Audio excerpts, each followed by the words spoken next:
হযরতে কাসেম নানতুবি ইংরেজের বিরুদ্ধে যুদ্ধ করার জন্য টেনশনের মধ্যে ছিলেন। 200 বছর যে ইংরেজরা ভারত উপমহাদেশকে শাসন শোষণ করতেছিল, কি করা যায়, তাদেরকে কিভাবে খেদানো যায়, এই টেনশন নিয়ে যখন রাত্রে তিনি ঘুমান, আল্লাহর কসম আল্লাহর হাবিবকে স্বপ্ন যুগে তিনি দেখেন। সুবহানাল্লাহ জুড়ে আল্লাহর হাবিব বলেন, কাসেম টেনশনের কোনো কারণ নাই, ইংরেজের বিরুদ্ধে যুদ্ধ করার জন্য আগে ক্যান্টনমেন্ট বানাও।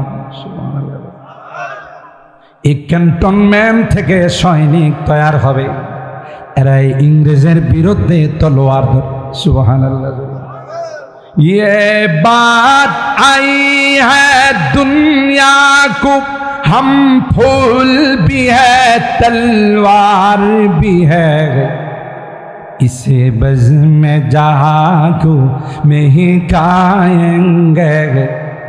या आंसू को बहा कर दम लेंगे, हम राह वफा के रहरोगे, मंजिल पे जाकर दम लेंगे, हम राह वफा के रहरोगे, मंजिल पे जाकर दम लेंगे।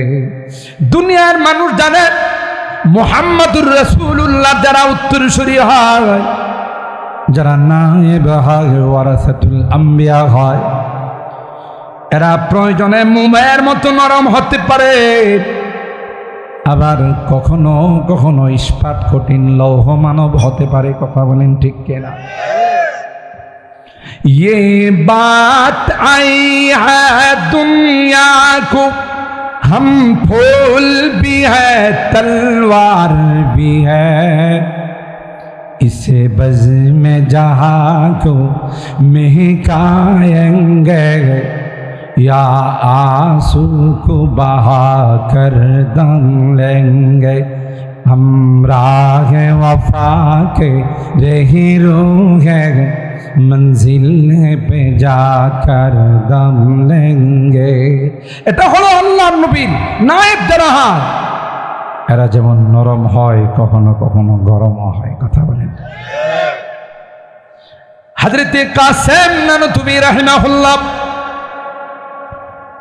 ঘুম থেকে উঠে পেরেশান হয়ে, হায় কি দেখলাম ঘুমের মধ্যে, পয়গম্বর লাঠি মুবারক দিয়ে মাদ্রাসার ভিত্তি স্থাপন করে গেছে। ঘুম থেকে সজাগ হয়ে নৌদারাতে যায়, এখনো সেই নৌদারা দেওবন্দের মধ্যে আছে। ওলামায়ে কেরাম যারা দেওবন্দে পড়েছেন তারা জানে, নৌদারাতে গিয়ে দেখে পয়গম্বর স্বপ্ন যুগে লাঠির দ্বারা যে দাগ দিয়ে গেছেন, আল্লাহর কসম এই দাগ এখনো মাটির থেকে মিশে না। खुद साक़ी कौसर ने राखी मई खाने की बुनियाद, साक़ी कौसर সরকারি দোয়া, নবী নিজে এটার ভিত্তি রাখছে। এটা রানা প্লাজা মনে করো না, ব্যঙ্গের ছাতা বইলা এটারে উড়াই দিন, জঙ্গিবাদ প্রজনন কেন্দ্র বলে এটাকে কটাক্ষ করবা, সন্ত্রাস বলে এটাকে কটাক্ষ করবা। নো, যারা সন্ত্রাস বলবে এরাই আসলে সন্ত্রাস। কথা বলেন ঠিক না? আল্লামা উলিপুরি রাহিমাহুল্লাহ বলে যে চুরের মায়ের বড় গলা, কথা কয় না।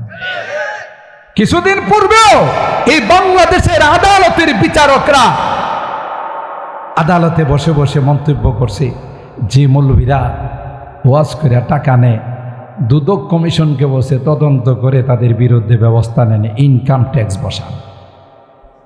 চিন্তা করছে, মৌলবীরা ওয়াজ করে একটা গাড়ি নিয়ে আসে, যা কিছু দিয়ে গাড়ি খরচ দেওয়া হয়তো পকেটে কিছু থাকে, কিন্তু এই সুকনের কুদৃষ্টি পড়ছে আলেম ওলামাদের হাদিয়ার উপর। কথা বলে না? কারণ কি জানেন? হ্যাঁ, যে কি পরিমাণ লুটপাট করছে এটা হ্যাঁ ছাড়া আর আল্লাহ ছাড়া কেউ জানে না। এই জন্য এই লুটপাট ঢাকা দেওয়ার জন্যে মৌলবীদের মধ্যে ইনকাম ট্যাক্স। আল্লাহ ডাক দেয়, আলেম উলামা, তোমরা ঘাবড়াবে না, তোমরা টেনশন করবেন। যে বিচারক এই রায় দিয়েছে, মন্তব্য করেছে, ওই দিন বেশি দূরে না, ওই বিচারক আত্মত্যাগ করে, ওই বিচারক আত্মগোপন করে দেশ থেকে পলাইতে যাবে। পরে নৌকার মধ্যে নৌকার মাঝিরা তার সাথে বন্ধুত্ব করে বলবেন, ব্যাগটা আমার হাতে দেন। মুরিদের বাড়িতে আমিনী রহমতুল্লাহ আলাইহি প্রায় ঘটনা বলতেন, পিসাব গেছে বেড়াইতে, ঠিক না? তো মুরিদ বড় বাটপার টাইপের ছিল। কি ছিল? এরকমের কিছু মুরিদ থাকে না, বাটপার সিটার টাইপ। হুজুরের আগায় আনতে গিয়া হুজুরের যে আসল ব্যাগটা, যেটার মধ্যে পাতলা মাল আছে, হুজুর ব্যাগটা আমার হাতে দেন। হুজুর কই, বাবা এই ছোট ব্যাগেটা আমার। কই, হুজুর ব্যাগ নিয়ে আপনি যাবেন, তাহলে আমি কোন দিনের জন্য মুরিদ? আসলে টার্গেট হলো পাতলা মাল। তো যাই হোক, ঠিক আছে বাবা। তো হুজুরে একটা রুমে শোয়াই দিয়েছে। হুজুর অনেক কষ্ট করে জার্নি করে আসছে, একটু বিশ্রাম নেন। হ্যাঁ, আলাদা রুমে যায়, চেইন খুললে দেখে বাবারি বাবা, সুরমা কালারের নোট, সবুজ কালারের নোট, বুঝেন না? তো টাকা বাইর করে বাজারে গেছে। হুজুর আপনি ঘুমান, নাস্তা টাস্তা দিয়েছে, শরবত সেই বাজার কারে বলেন, অনেক আইটেম হুজুরের সামনে পেশ করছে খানাতে। হুজুর কই, বাবা তুমি কি পাগল হইছ?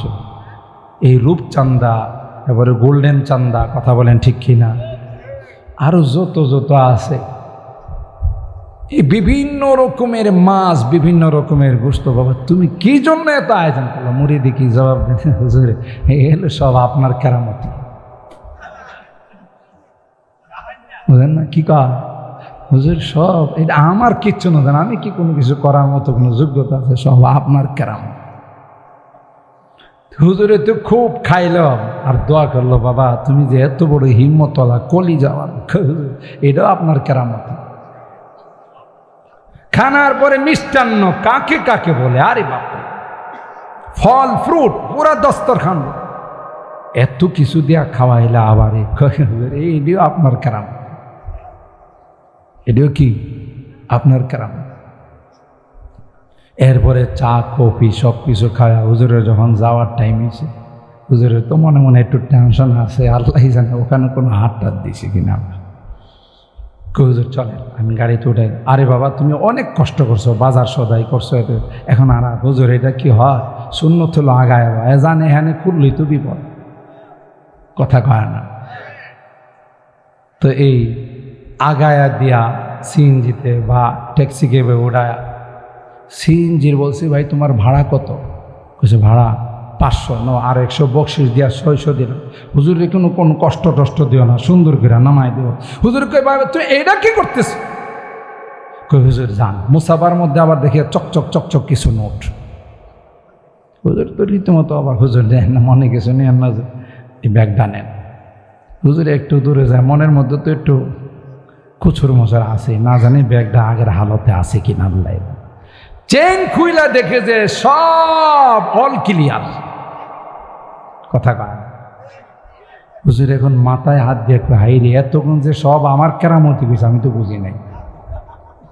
হ্যাঁ, যে সব আমার কেরামতি কইছে, কাহিনী তো ওইটা নিচে আমার বেগের থেকে খরচ করছে, আর কয় কি সব আপনার কেরামত। কথা বলেন ঠিক কিনা?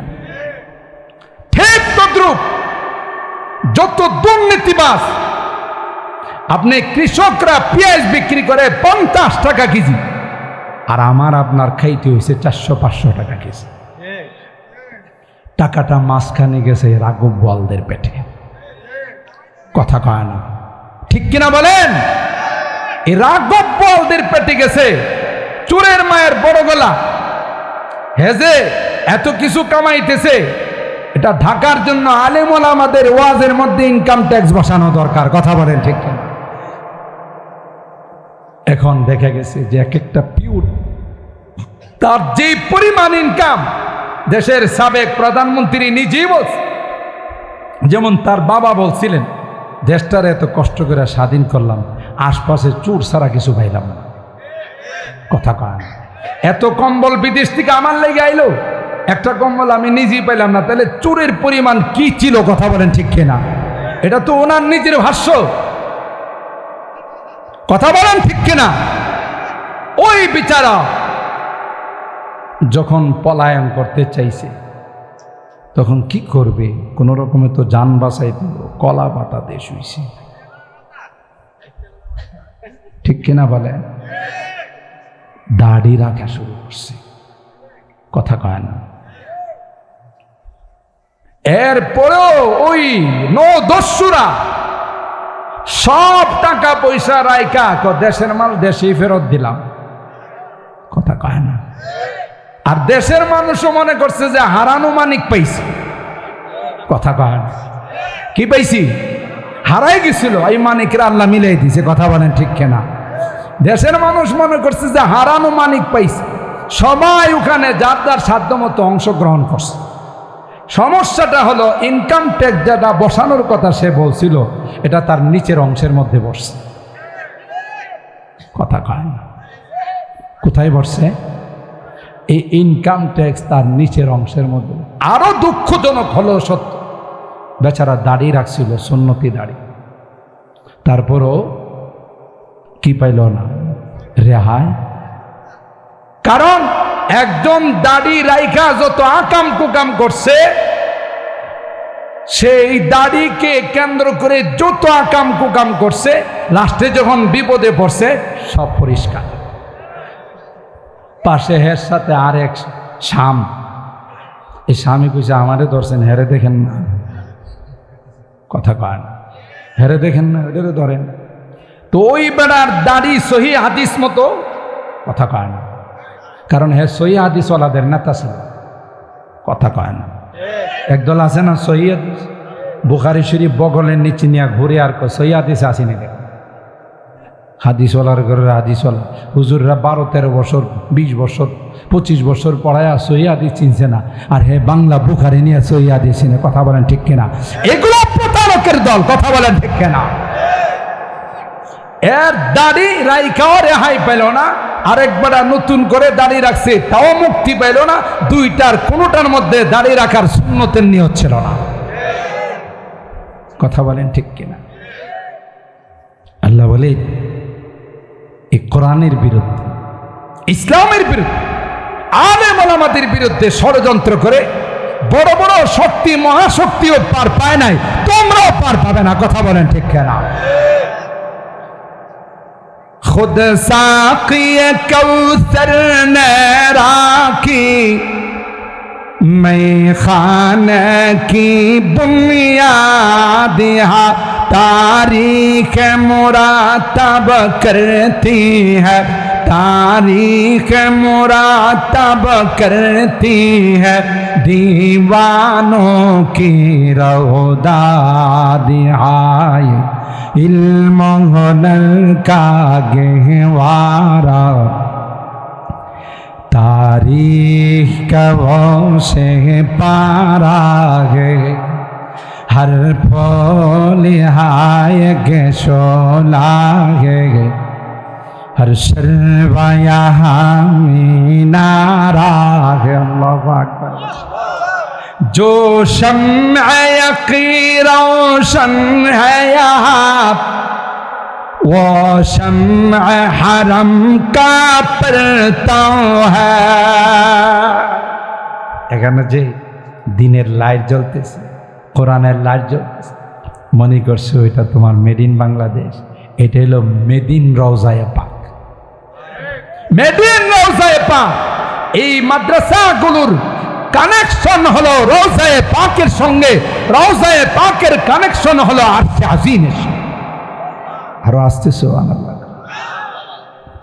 जो शम्अ यक़ीन रोशन है यहाँ, वो शम्अ हरम का परताव है, इस बज़्म वलीउल्लाही में, इस बज़्म वलीउल्लाही में तनवीर नबुव्वत की जो है।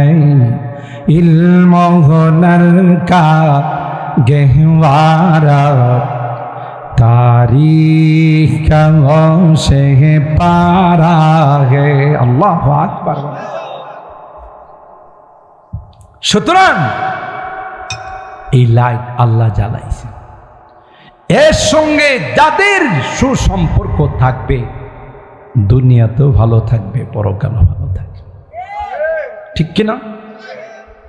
সত্যিকার অর্থে কোরআনের মাদ্রাসাগুলোকে যারা ভালোবাসবে, কোরআনের পাখীদেরকে যারা ভালোবাসবে, আল্লাহর কসম, এই যে আজকে হাফেজদেরকে পাগড়ি দেওয়া হবে, ওলামায়ে কেরাম স্টেজ পরিপূর্ণ, বড় বড় ওলামায়ে কেরাম, একজন হাফেজ কমপক্ষে এমন 10 জনকে সুপারিশ করে আল্লাহর জান্নাতে নিয়ে যাবে, যাদের উপরে জাহান্নাম ওয়াজিব। ওই সময় কি কোনো ব্যারিস্টার আপনার কাজে আসবে? সন্তান, স্ত্রী, বন্ধু বান্ধব? পৃথিবীর মধ্যে মানুষ যেমন কিছু সুবিধার ফ্যাসিলিটি নেওয়ার জন্য মন্ত্রী, মিনিস্টার, পাওয়ারফুল ব্যক্তিদের সাথে সম্পর্ক রাখে, যে ওনার একটা টেলিফোনে অনেক কিছু কথা কয় না, তাহলে পরকালেও এই জাতীয় কিছু সম্পর্কের দরকার আছে না নাই? জোরে কম। ওই সময় মন্ত্রী, মিনিস্টার, নেতা, খেতা একটারে খুঁজে পাওয়া যাবে। ওই সময় কাজে লাগবে আপনার এই মাদ্রাসার যারা হাফেজে কোরআন, এদেরকে যখন আল্লাহ বলবে ইকরা ওয়ারতাকি ওয়ারাত্তিল কামা কুনতা তুরাত্তিলু ফিদ দুনিয়া ফা ইন্না মানজিলাকা ইনদা আখিরি আয়াতিন তাকরা। বিজয়ী হাফেজদেরকে আল্লাহ ডাক দিয়ে বলবে, সারা বিশ্বকে তাক লাগায়া তোমরা লাল সবুজের পতাকা উড্ডীন করেছে, তোমাদেরকে সেরকম ভাবে সম্মাননা দেওয়া হয় না, আর দিবেই বাকি, তোমার সরকারও তো গরিব, দিলে 2 লক্ষ, কথা কয় না। আল্লাহ বলেন হাফেজ এক একটা আয়াত তিলাওয়াত কর, এক এক তলা চড়তে থাক, আমি তোর জন্য বিশাল টাওয়ার বানাই দিয়েছি। সুবহানাল্লাহ। হাফেজ বলবেন না না, আল্লাহ যাদের অবদানে, যাদের মহব্বত আর ভালোবাসা আমি হাফেজ হয়েছি, এই এলাকার মানুষগুলো আল্লাহ আমাদের মাদ্রাসাকে কলিজা দিয়া ভালোবাসত, আমাদের বড় হুজুরের কাছে সুবিধা অসুবিধাগুলো জিজ্ঞাসা কর। আজকে তাদের গুনার কারণে তাদেরকে বাম কাতারে দেখা যায়, তাই আমি এত নিমুখ হারাম হয় না, আমি একা জান্নাতে যাব তাদেরকে রেখে, যতক্ষণ পর্যন্ত তাদের জান্নাতের ফায়সালা না হবে ততক্ষণ পর্যন্ত তোমার জান্নাতের মধ্যে কদম রাখবো না। আল্লাহু আকবার। আর আসতে বলেন আল্লাহু আকবার। আল্লাহ হাফেজ কি বলবেন, হাফেজ যাও, যাদেরকে তোমার ভালো লাগে, যাদেরকে চাও, তাদেরকে তুমি সুপারিশ করে আল্লাহর জান্নাতে নিয়ে যাও। সুবহানাল্লাহ। আল্লাহর হাবিব বলেন, একজন হাফেজের যদি মর্যাদা হয়, যিনি আলিম হয়, তার মর্যাদা কম না বেশি? আরেকটু জোরে কর। ফামা যন্নুকুম বিল্লাযী আমিলা বিহাযা। আল্লাহর হাবিব বলেন, যিনি আলেম হলেন না না, ওই আলেমের 10 জন 20 জন নয়, ঠিক কিনা বলেন? আলেম যত ইচ্ছা, তার জন্য কোনো সংখ্যা নাই, যত ইচ্ছা তত সুপারিশ করে আল্লাহর জান্নাতের মেহমান বানাই দিবে। এ ভাই, শেষ কথা বলে যায়, দুনিয়ার আদালতে যদি কেউ আসামি হয়, কাঠগড়ায় দাঁড়ায়, তার পক্ষে ব্যারিস্টারি করার জন্য, ওয়াকালতি করার জন্য ওকিল দাঁড়ায় না দাঁড়ায়? আরো জোরে বলে, আমার মক্কেল রাজনৈতিক প্রতিহিংসার শিকার, আমার মক্কেল নির্দোষ। আল্লাহ কিয়ামতের কঠিন ময়দানে ইনসাফের আদালত কায়েম করবে। আল্লাহর আদালতে কোনো রকমের বান্ডিলের বিনিময় চলবে না। আল্লাহর আদালতে কোন রকমের দুই নাম্বারই হবে না। আল্লাহ বলেন ওয়ানাদুল মাওয়াজিনাল কিসতা লিয়াউমিল কিয়ামা ফালা তুযলামু নাফসুন শাইআ ওয়া ইন কানা মিসকালা হাববাতিন মিন খারদালিন আতাইনা বিহা ওয়া কাফা বিনা হাসিবিন। আল্লাহ বলেন দুনিয়ার মানুষ, দুনিয়ার আদালতের মধ্যে তো দুই নাম্বারই হয়, যাকে তাকে ফাঁসির কাস্টে ঝুলায়, কথা কয় না, যা তার বিরুদ্ধে যাবজ্জীবন রায় দিয়ে। সাংবাদিকরা যখন প্রশ্ন করে ওনার দোষ কি কারণে তার ফাঁসির রায় হলো, সুজা বিচারকরা জবাব দেয় উপরের নির্দেশ, কথা কয় না। তাইলে বুঝা গেল বিচারকদেরও কিছু চাপ থাকে, বিচারকদেরও কিছু রুলসকে ফলো করতে হয়। আল্লাহ ডাক দিয়ে কয় না রে না, আমি বিচারক নই রে, আমি খুদ বিচারের দিনের মালিক। আলহামদুলিল্লাহি রাব্বিল আলামিন আর-রহমানির রহিম মালিকি ইয়াউমিদ্দিন। আল্লাহ কয় আমি বিচারক নই, বিচারের দিনের মালিক হলাম আমি আল্লাহ। তাহলে যিনি মালিক তার উপরে কোনো চাপ আছে? জোরে কয়। বিচারকের ইজলাসে আল্লাহ বসবেন, অপরাধীরা আল্লাহর আদালতের কাঠগড়ায় আসামি হয়ে দাঁড়াবে। যারা দুনিয়াতে আল্লাহর কালামকে ভালোবাসে, সুবহানাল্লাহ বলে, যারা দুনিয়াতে আল্লাহর হুকুমকে পালন করছে, রোজা রাখছে, নামাজ পড়ছে, আল্লাহর কসম, এরা যখন আল্লাহর আদালতের আসামি হয়ে যায়, দুইটা ব্যারিস্টার উকিল আল্লাহর সঙ্গে মুখ করবে। আরো আসছে সুবহানাল্লাহ কও। আসিয়াম ওয়াল কুরআন ইয়াশফাআনি লিল আবদ। রোজার কুরআন আল্লাহর আদালতের ব্যারিস্টার হবে। আল্লাহু আকবার বলেন। ইয়াকুলুল কুরআন আই রাব্বি মানাতুহুন নাওমা বিল্লাইল। কোরআন ডাক দিয়া বলবে আল্লাহ, এই রাত্রের বেলায় এই এলাকার মানুষগুলোকে ঘুমাইতে দেই নাই।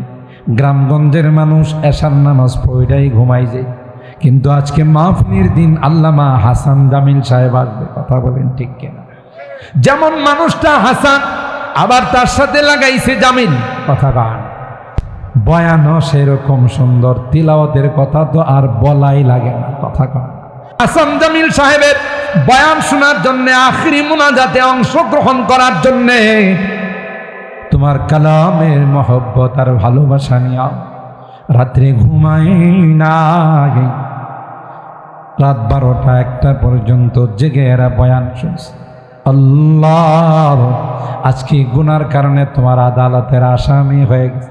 যতক্ষণ পর্যন্ত আল্লাহ তোমার এই বান্দাকে তুমি খালাস না করবা, জাহান্নাম থেকে মুক্তির ফাইসালা না দিবা, ততক্ষণ পর্যন্ত তোমার আদালত ছেড়ে যাব না। বিপদের দিন এই জাতীয় ব্যারিস্টারের দরকার আছে না, কথা কয় না। আরেকজন ব্যারিস্টার বলবে আল্লাহ আমারও কিছু বক্তব্য আছে। আয় রব্বি মানাতুহু তাআম ওয়াশ-শাহাওয়াতি বিন-নাহার। দিনের বেলায় সব কিছু থাকার পরও খাইতে দেই নাই, কথা কয়। সুতরাং আজকে আমারও কিছু সুপারিশ আছে। আল্লাহ তোমার এই বান্দাকে যতক্ষণ পর্যন্ত জাহান্নাম থেকে মুক্ত করে জান্নাতের ফায়সালা না দিবা, ততক্ষণ পর্যন্ত তোমার আদালত ছেড়ে যাব না। তাইলে কোরআনের সাথে সম্পর্ক রাখলে সুপারিশ করবে, না না রাখলে? আরো জোরে কোন? কোরআনের পক্ষে থাকলে না বিপক্ষে গেলে? যারা কোরআনের পক্ষে ছিল ইতিহাসের পাতা খুলে দেখুন, গোটা বিশ্ব তাদের নাম স্বর্ণাক্ষরে লিখে রাখছে। আর যারাই কোরআনের বিরুদ্ধে গেছে, কপালে জুতার হাদিয়া ছাড়া কিছু মিলে নাই, কথা কয় না। তাই অতীত বলে এখনো যারা কোরআনের পক্ষে থাকবে, কোরআনের মাদ্রাসার পক্ষে থাকবে, কোরআনওয়ালাদেরকে কলিজা দিয়া ভালোবাসবে, এরা দুনিয়াতেও সফল কাম, পরকালেও সফল কাম। কথা বলেন ঠিক না বেঠিক? সম্মানিত সুধী, আর আলোচনা দীর্ঘায়িত করব না। তাই কোরআনে কারীমের যে আয়াতে কারীমা তিলাওয়াত করেছে, ওখানে আল্লাহ তাই বলে সবচেয়ে বেশি মর্যাদাওয়ালা বানাইছি আমি ঈমানদারদেরকে। সুবহানাল্লাহ। ওয়াল্লাযীনা উতুল ইলমা দারাজাত। উলামায়ে কেরাম জানেন, তাখসিস বাদা তামিম। এমনি তো সবাই ঈমানদার, ঈমানদারের মর্যাদা আল্লাহ বাড়িয়ে দিয়েছেন। আবার তাখসিস করে আল্লাহ বললেন ওয়াল্লাযীনা উতুল ইলমা দারাজাত। যারা ইলম ওয়ালা, ইলমে ওয়াহী যারা অর্জন করছে, মিয়া সাহেব আমিনী রহমাতুল্লাহ আলাইহি, মিয়া সাহেব আলেম ওলামাদেরকে দুর্বল মনে করেন না, টুপির নিচে বারুদ আছে। সুবহানাল্লাহ। কালকে কয়েন, কালকে কয়েন, টুপির নিচে কি আছে? বারুদ আছে। সূরা নামলের পুরা ঘটনা পড়ে দেখুন। সুলাইমান পয়গম্বর যখন বিলকিসের সিংহাসনটা উপস্থিত করার জন্য আবদার পেশ করেছিল, একটা ইফরিতুম মিনাল জিন, শক্তিশালী একটা জিন বলছিল আমি পারব। সুবহানাল্লাহ। সুলাইমান পয়গম্বর বলছিলেন সময় ক্বাবলা আন তাকুমা মিন মাকামিক, আপনি বসার থেকে দাঁড়াইতে যে সময়টুকুন লাগবে, এর আগেই সাবা রাষ্ট্রের থেকে অবিকল যেভাবে সেট আপ দেয়। আমি সিংহাসনের বর্ণনাটা আর আজকে দিলাম না, সব বর্ণনা একদিন দিলে পরের বছর দাওয়াত দিবে না, কিছু থাক, কথা কান। তো এই সিংহাসনটাকে কে নিয়ে আসতে পারে? ইফরিতুম মিনাল জিন বললেন আমি পারব। সময় এত, তোমার মতো কি আমি অপশন নাই, দাঁড়াইতে বসতে এত সময় আমার কাছে নাই, এর আগে কে উপস্থিত করতে পারে? সুবহানাল্লাহ। আপনাদের এই এলাকায়, বাঞ্ছারামপুর এলাকায়, মরিচাকান্দি এলাকায় বসতে আর দাঁড়াইতে কমপক্ষে 2 ঘন্টা সময় লাগে, কথা কয় না? এর আগে পারা যায়। কিন্তু সুলাইমান পয়গম্বর বলেন এই আমার কাছে কি নাই, এত সময় নাই। একজন আলেম, কওমি আলেম, ইলমে ওয়াহীর হামিল, বাহক, قال الذي عنده علم من الكتاب, আল্লাহু আকবার। আনা আতিকা বিহি ক্বাবলা আন ইয়ারতাদ্দা ইলাইকা তারফুক, আল্লাহু আকবার বলেন। এ পয়গম্বর, সিনার মধ্যে আল্লাহ এমন শক্তি দিয়েছেন, এই শক্তিটা যদি প্রয়োগ করি তাইলে আপনার চোখের পলক মারার পূর্বে গোটা সিংহাসন আপনার সামনে আমি উপস্থিত করে দিতে পারব। পাওয়ার কম না বেশি? হুজুররা পাওয়ার দেখায় না। তুমি অগ্নিয়াস্ত্র দিয়া যা করবা, হুজুররা হাত তুইলা তার চেয়ে বেশি করতে পারে। কথা বলেন ঠিক কিনা? হাত উঠাবে, তোমার তখতে তাউস তসনস হয়ে যাবে। কথা বলেন ঠিক কিনা? এই জন্য উলামায়ে কেরামদের সাথে মহব্বত সম্পর্ক রাখা, উলামায়ে কেরামদের নায়েবে রাসূলদের ভালোবাসা, এটা পরকালের জন্য অনেক বড় পুঁজি। কথা বলেন ঠিক না বেটি?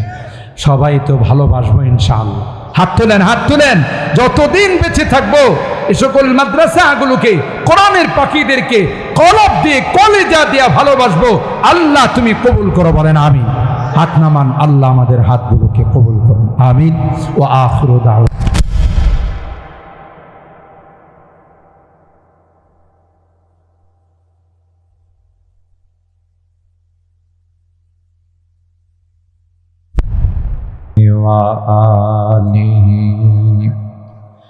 اللهم صل وسلم دائما أبدا على حبيبك خير الخلق كلهم আলহামদুলিল্লাহ সুম্মা আলহামদুলিল্লাহ।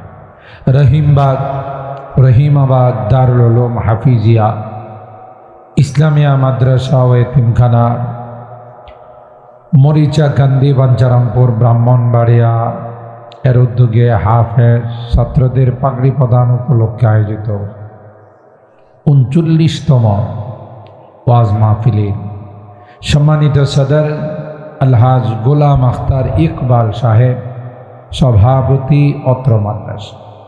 আজকের মাহফিলের যিনি মধ্যমণি, কিছুক্ষণের মধ্যেই আমাদের মাঝে তিনি তশরিফ আনবেন। শেখুল হাদিস হযরতুল আল্লামা শেখ হাসান জামিল সাহেব দামাত বারাকাতুহুম। উপস্থিত আছেন উদীয়মান তরুণ আলেমে দ্বীন মুফতি হাবিবুল্লাহ সুলাইমান, হযরতে উলামায়ে কেরাম, বেরাদারানে ইসলাম, পর্দার আড়ালের মা ও বোনেরা, আল্লাহ পাকের দরবারে লাখো কোটি শুকরিয়া যে রব্বে কায়নাত অগণিত অসংখ্য মানুষ থেকে নির্বাচিত করে আমাদের কিছু মানুষকে এশার নামাজ জামাতের সাথে আদায় করে একটি জান্নাতি বরকতি কোরআনী মাহফিলে আসার বসার তৌফিক দান করেছেন। এই জন্যে অন্তরের অন্তঃস্থল থেকে কালিমাতু শুকর আদায় করে জোরে সোরে বলি আলহামদুলিল্লাহ। যেই পরিমাণ মানুষ আমি রাস্তাতে দোকানপাটে দেখে আসছি, আমার ধারণা সবাই চলে আসলে প্যান্ডেলে জায়গা হবে। কি বলেন? আজকের এই আয়োজন, এত বড় প্যান্ডেল, এত সুন্দর আয়োজন, এটি কি দোকানপাট থেকে জিনিস কেনার জন্য? বলেন, শয়তান ধোঁকা দিয়ে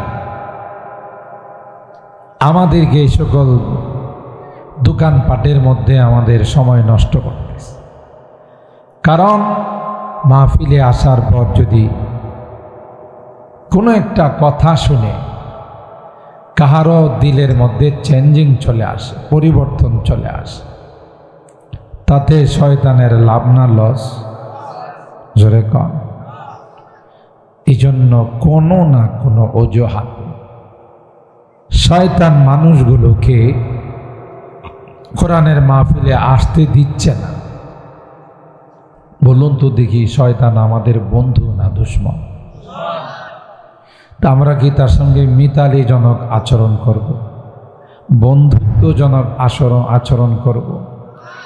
শয়তানের গালে জুতা মেরে, লাথি মেরে আমাদের উচিত হবে প্যান্ডেলের মধ্যে চলে আসা, ঠিক কিনা বলে?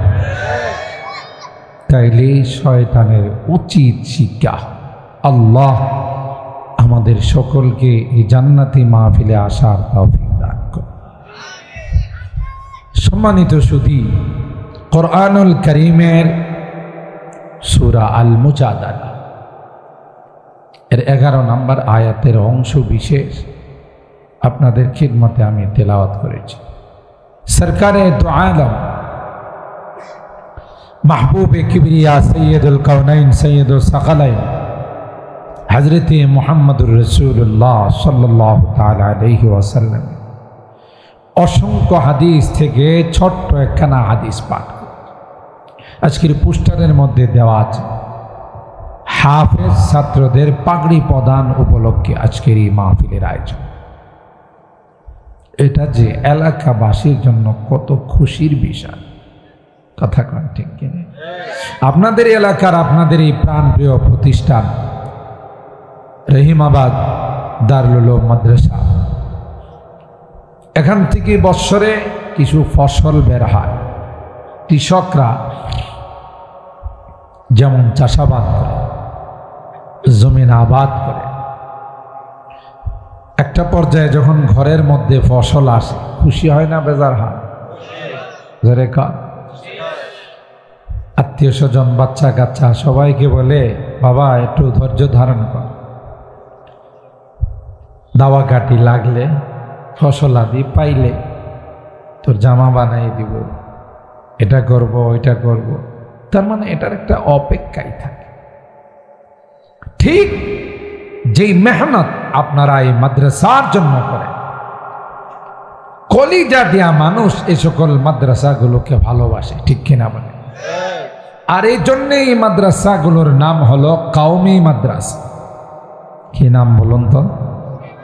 এটার অর্থ জানেন? যেই মাদ্রাসা জাতির জন্যে প্রতিষ্ঠিত, জাতির অর্থে পরিচালিত, জাতির জন্যে নিবেদিত, তিনটা জিনিস যেই মাদ্রাসায় পাওয়া যায় ওই মাদ্রাসাগুলোকে কওমি মাদ্রাসা বলে। সুবহানাল্লাহ। এখানে কোনো সরকারি অনুদান গ্রহণ করা হয় না, আসে জাতির কাছ থেকে নেওয়া হয় বাৎসরিক, জাতির কাছে তার রিপোর্ট পেশ করা হয়, ঠিক না? তাহলে এই কওমি মাদ্রাসাগুলোকে জাতি কলিজা দিয়া ভালোবাসে, কোরআনের পাখিদেরকে অন্তর দিয়ে ভালোবাসে। আর এই কারণে গোটা জাতি আজকে উপকৃত। বড় বড় মুসিবত বিপদ আপদ আসে কোরআনের এই সকল মাদ্রাসাগুলোর জন্য, বিপদ থেকে আল্লাহ মুক্ত করে দেন। ভূমিকম্প ঝাঁকুনি দিয়ে চলে যায়, বড় রকমের আঘাত করে না। কেন? যেই সময় আমরা আসি তোমাদেরকে ঝাঁকুনি দিতে, তোমরা যদিও ঘুমাই থাকো, কেউ বা মোবাইলের জগতে ডুবে থাকো, কিন্তু এই মাসুম কুচি কাচ্চা বাচ্চাগুলো তো তখন আল্লাহর কোরআন তিলাওয়াত করে। ওমা কানা আল্লাহু মুআযযিবাহুম ওয়া হুম ইস্তাগফিরুন। হে নবী, যখন কোন জাতি ইস্তিগফার করে, ক্ষমা চায়, আল্লাহর কালাম তিলাওয়াত, আল্লাহ এই জাতিকে শাস্তি দিতে লজ্জা বোধ করে। গোটা বিশ্ব যখন করোনায় আক্রান্ত, গোটা বিশ্বকে লন্ডভন্ড করে ফেলছে, তখন কিন্তু সেইভাবে বাংলাদেশ আক্রান্ত হয় না। কথা কয় না? আমাদের কাছে মনে হয় অত্যাধুনিক ওষুধপত্র যন্ত্রপাতি অনেক বেশি, অন্যান্য উন্নত রাষ্ট্রে নাই। যারাই একটু আধুনিক হইতে চাইছে, যারাই একটু নিজেদেরকে মডারেট বানায়া গ্লাসের ভিতরে ঢুকছে, দেখা গেছে করোনা হেগোই নিয়ে গেছে। কথা কয় না?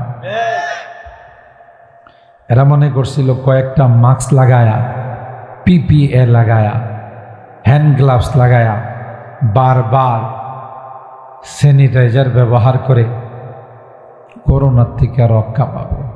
কিন্তু আল্লাহ দেখাই দিল যে আমার নবীর পানি সত্য, লা আদওয়া ওয়ালা তিয়ারাতা ওয়ালা হামাতা ওয়ালা সাফার। ছোঁয়াছে বলতে ইসলামে কিচ্ছু নেই। মালিকের অর্ডার হবে আক্রান্ত হবে, অর্ডার না হলে আক্রান্ত হবে। এই আমাদের এই মাদ্রাসাগুলো করোনার ভিতরে, বিশেষ করে হিফজখানা মক্তবগুলো খোলা ছিল।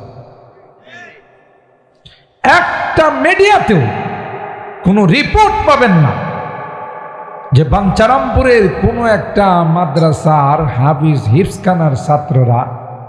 হিফজখানার ছাত্ররা করোনায় আক্রান্ত হয়েছে। ওরা মনে খুব ডিস্টেন্স মাইনা চলছে, দূরত্ব বজায় রাখছে। পোলা ভাই এগুলো এক জায়গাতে শোয়া দিলে হাফ কিলোমিটার গড়াগড়ি করতে থাকে। কথা কয় না? এক জায়গায় শুয়ে থেকে বাচ্চা মানুষ, কিসের কি ডিস্টেন্স, কিসের কি দূরত্ব বজায় রাখা। একজন কোরআনের পাখিও করোনাতে আক্রান্ত হয়। বস্তিতে যারা বসবাস করছে এরা বোধ দূরত্ব বজায় রাখছে।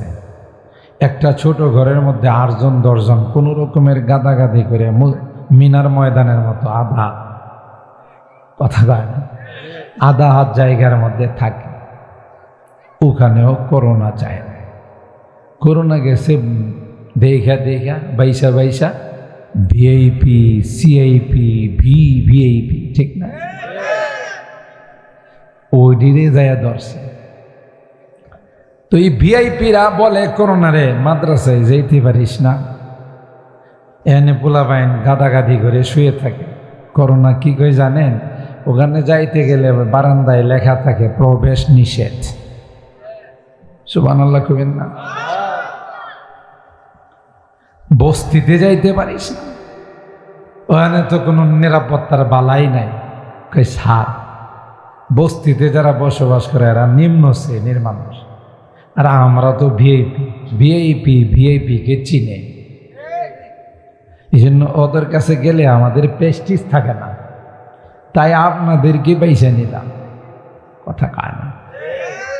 আল্লাহ নবীর হাদিসের বাণী সত্য। যারা বিশ্বাস করে একজনের কাছে গেলে আরেকজন আক্রান্ত হবে, ওদের ঈমানের মধ্যে দুর্বলতা চলে আসে। আর যারা বলে আল্লাহর গোলাম, করোনাও আল্লাহর গোলাম, আসমানি জমিনি বিপদ আপদ আল্লাহর গোলাম, আল্লাহর হুকুম না হলে আমি আক্রান্ত হব না, ওরাই সঠিক, ওরাই নিরাপদে পৃথিবীতে বসবাস। ঈমান দুনিয়ার থেকে তারা বিদায় নিতে পারে। তাইলে বোঝা গেল এই সকল মাদ্রাসাগুলো যে শুধুই পরকালীন উপকারী তা নয়, ইহকালীনও দুই জায়গায়, দুই কালীনই এগুলো উপকারী। দেখেন না, আমি অনেক বয়ানে বলি, এক শ্রেণীর লোক আছে যারা আমাদের কওমি ওলামা কেরামদেরকে ওয়াহাবি কয়, যদিও বাঞ্চারামপুরে নাই, অন্য এলাকায় আছে। হ্যাঁ, আরো বেশি মুরব্বী কয়, আরো বেশি। আমাদের কি কয়? এটা অনেক দামি শব্দ। এরা যেই কথাটা বলে এটা অন্তর দিয়া বলে। আপনারা রাগ করেন না, আমরা ওলামায়ে কেরাম কেউ রাগ করেন না, এটা অনেক সুন্দর একটা শব্দ। ওয়াহাব আল্লাহর সিফাতি নাম। কি নাম? ওয়াহাব কার নাম? আর ইয়াটা হইল ইয়া নিসবতি। তো এরা ভালো করে জানে আমরা শুধুই 12ই রবিউল আউয়ালে যে নাচানাচি করি, শুধু একদিনই তো আশেকে রাসূল হলে চলবে না। এরা হলো গোটা 12 মাস আশেকে রাসূল। এদের সম্পর্ক হলো সরাসরি আল্লাহর সাথে। এই জন্য আমাদেরকে বলে ওয়াহাবি, মানে আল্লাহর সাথে তাদের সম্পর্ক, ওয়াহাবের সাথে তাদের সম্পর্ক। ঠিক কিনা? আর যদি এটার উর্দু ভাষা নেন, আরবি বাদ দিয়া, আরো সুন্দর। এটার অর্থ কি জানেন? ইয়াহাবি ওয়াহাবি। অর্থাৎ এরা দুনিয়াতেও সফল কাম, পরকালেও সফল কাম। এটার অর্থ হলো ওয়াহাবি। কথা বলেন ঠিক কিনা? ইয়াহাবি ওয়াহাবি, ঠিক না?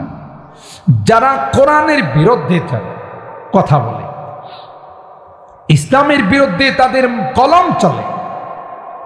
একটা সময় স্লোগান ছিল, মাদ্রাসায় পড়ায়, মাদ্রাসায় পড়ালে ভাত পাবে না। ঠিক না? যদি কোনো জেন্টলম্যান চিনেন তো, যার যত উচ্চ শিক্ষা হবে দেখবেন এর কাপড় নিচের থেকে উপরের দিকে ওঠা শুরু হয়। কাপড় আর হাঁটুর নিচে থাকে না, হাঁটুর। তাহলে বুঝতে হবে আরো আরো আরো পরিচয় আছে। যখন দেখবেন যে হে কোনোদিন বয়সা পেশাব করে না, খাড়ায়া পেশাব করে, কথা বলেন ঠিক কিনা, তাহলে বুঝতে হবে উনি অনেক উচ্চ শিক্ষিত। ঠিক না? এরাই মাদ্রাসা থেকে বঞ্চিত করার জন্য কথা এক সময় বলে বেড়াইতো, তোমার পোলাটারে মাদ্রাসায় দিস, আহারে ভাত পাবে না খায়া। আল্লাহর কসম করে বলতে পারে, গোটা দেশে যত চুরি ডাকাতি হয়, রাহাজানি হয়, হাইজাক হয়, একটা মাদ্রাসার ছাত্র আলেম খুঁজে পাওয়া যাবে না। বড় বড় ডিগ্রিওয়ালারা, কথা কয় না। আমি নিজে তার প্রমাণ। একবার ঢাকা ভার্সিটি থেকে আমি যাচ্ছিলাম বাসে করে, তো বাসে ওঠার পর, এটা আমার ছাত্র জীবনের ঘটনা, বাসে ওঠার পর আমার সাথে আরেকজন ভদ্রলোক উঠছে, ওনার সাথে ব্যাগ আছে, সাথে 2 জন উঠছে। 2 জন হলো কামলা বোঝেন তো? খুব ভদ্র কামলা, উচ্চ শিক্ষিত কামলা।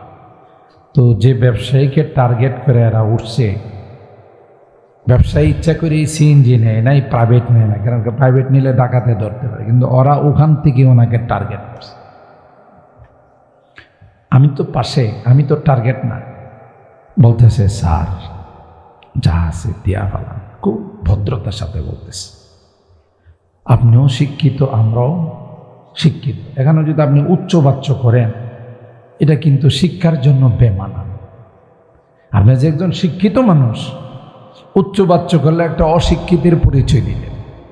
আমরা শিক্ষিত, এখানে কেউ যেন বুঝতে না পারে, স্মুথলি যেন আমাদের কাজগুলো হয়ে যায়, তো দিয়ে দেন। এই বেচারা এবারে আরেকজনে একটু চাপ দিয়া কইতেছে স্যার একটু শক্ত কিছু লাগছে আপনার গায়ে।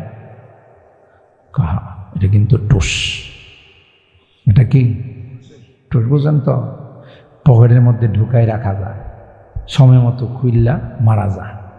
কয় স্যার অস্ত্র কিন্তু সাথে আছে, কিন্তু চাই না অস্ত্রটা ব্যবহার করতে, কারণ আপনিও শিক্ষিত আমরাও কি, কথা কয় না। ভাতের দায়ে, ক্ষুধার দায়ে, অভাবের দায়ে রাস্তাতে ডাকাতি করে, হয় রাত্রে ডাকাতি করে, না হয় অফিসে বৈশা ডাকাতি করে, কলমের গুতা দিয়া ডাকাতি করে, কথা কয় না। একজন আলেম, একজন হাফেজ আজ পর্যন্ত দেশ স্বাধীন হওয়ার পর চুরি এবং ডাকাতিতে ধরা পড়ছে তার একটা রেকর্ডও বাংলাদেশে। মাদ্রাসায় পড়ায় 5,000 10,000 যাই পায়, শাক সুটকি দিয়ে বউ বাল বাচ্চা নিয়ে দস্তরখানে আরামে খায়, নাক টাইন না ঘুমায়, ওর ডাকাতিরও কোনো টেনশন নাই, চুরিরও কোনো টেনশন নাই। আর যে বেটা কোটি কোটি টাকার মালিক রাত্রে 10-15 বার দেখে যে বাড়িতে ডাকাত ঢুকছে, হ্যাঁ ঘুমের মধ্যে চিৎকার দিয়ে ওঠে ডাকাত ডাকাত, তার বউ জাবড়ায় ধরে আরে আপনি কোন কি ডাকাত ঢুকতেছে, হ্যাঁ ঘুমাচ্ছে। সাহেবে বেতন পায় 2 লাখ, ম্যাডামে বেতন পায় 1 লাখ, বেতন কি কম না বেশি? দুইজনেই সরকারি অফিসে চাকরি করে। বাসাতে আসার পর কিলাকিলির অনুষ্ঠান শুরু হয়। কিসের? দুইজনের মধ্যে কিলাকিলির অনুষ্ঠান শুরু হয়। কেমনে শুরু হয়? কোনো কারণে যদি ম্যাডাম বাসায় আসতে একটু দেরি হয়, সাহেবে আগে আইসা পড়ছে, জিজ্ঞাসা করে তোমার এত লেট হলো কেন? অফিস তো ছুটি হয়েছে এতটার সময়। রাস্তায় যানজট ছিল। সাহেবে কি কয়, এটা কি গাড়ি ঘোড়ার যানজট না অন্য কোনো যানজট? কথা কয়, বুঝছেন তো? এটা কি গাড়ি ঘোড়ার যানজট না পুরুষের যানজট? হ্যাঁ তুমি কি বললা, আমার সন্দেহ করছো। ঠিক সাহেব যখন আসতে দেরি হয়, ম্যাডাম জিজ্ঞাসা করে আজকে তোমার দেরি হলো কেন? কয় আমার দেরি হয়েছে মানে পুরা শাহবাগ থেকে নিয়ে ফার্মগেট পর্যন্ত পাও ফালা। এটা কি শাহবাগের যানজট না নাইট ক্লাবের যানজট? কথা কি আমার বুঝছেন? এই দুইজনে একজন আরেকজনকে সন্দেহ করার পর একটা পর্যায়ে তখন দুইজনেই বলে হাত থাকতে মুখে আবার কথা কিসের? গ্রামগঞ্জে কিন্তু এই জাতীয় কিছু মাতবর আছে। দুইটা পক্ষকে, যদি আপনাদের এই মরিচাকান্দি এলাকায় নাই, বাঞ্চারামপুর নাই, অন্য এলাকায় আছে, দুইটা পক্ষ করে লাগাই দেয় কিরে তোর গায়ে হাত তুলছে, তুই কি ছুরি বেড়া বসে আসিলে? তোর কি গায়ে রক্ত নাই না পানি হয়ে গেছে? তার মানে লাগাই দিতে পারলেই তো লাভ। হাত তুইয়া মুখে কথা কিসে? তাইলে বুঝা গেল যারা এই কথা বলে কোরআন হাদিসের শিক্ষার থেকে জাতিকে মাহরুম আর বঞ্চিত করার জন্য, তাদের এই বলা থেকে মাদ্রাসাগুলো বন্ধ হয়ে গেছে। মাদ্রাসাগুলো কি কমছে না বাড়ছে? জোরে বলে। আমি এটার কি বলি জানেন? আমার আবার ব্যাখ্যাটা একটু ভিন্ন। ওলামায়ে কেরাম আছে যারা বলে যে মাদ্রাসায় পড়লে ভাত পাওয়া যায় না, একবারে 100% সঠিক কথা কয়। যেমন আমি একজন মাদ্রাসা পড়ো, আমার মতো এই বড় হুজুররা, এই মাদ্রাসার মোতামেম সাহেব সহ আরও অনেক বড় বড় হুজুররা আছে, মাদ্রাসায় পড়া দেখছি আসলে কথা ঠিক। যার বাড়িতে হুজুরকে দাওয়াত দেওয়া হয়, কি অল্প হলো পোলাও পাকায়, কথা কয় না। চিকন চাউল দিয়ে সুন্দর করে মশলা দিয়ে পোলাও পাকা। তো প্রথমে পোলাওয়ের বলটা দেয়, হুজুর একটু পোলাও। হুজুরকে আমার গ্যাস্ট্রিকের সমস্যা করে, হুজুর অনেক কষ্ট করে আপনার জন্য হুজুর চিকন চাউল নিয়ে আসছি, একটু হলে খান। তখন আমি চিন্তা করি, আরে ওই বাটা যে কইছিল যে মাদ্রাসায় পড়লে ভাত পাওয়া যায় না, কি পাওয়া যায়? কথা কয় না, পোলাও পাকা যায়। সাদা ভাত যদি আপনি খাইতেও চান, বাড়িওয়ালা সাহেবে দাওয়াত বিভিন্ন আইটেমের তরকারি, নদীর মাছ, মুরগি, খাসি, গরু, কবুতর, বিভিন্ন আইটেম পাকায় সামনে নেয়। হুজুর আপনি কিন্তু কিছু কোয়েন টোয়েন না, আপনি কিন্তু চামচে হাত লাগায় না। এক পিস করে দিতে দিতে 10-15 আইটেমের যখন ভাতের উপরে তরকারি দেওয়া যায়, মানে দেওয়া হয়, তখন কি আর ভাত দেখা যায়? তখন আমার মনে পড়ে, বড় তো কথা ঠিকই কইছিল যে মাদ্রাসায় পড়লে ভাত পাওয়া যায় না, শুধু তরকারি আর তরকারি পাওয়া। কথা কয় না।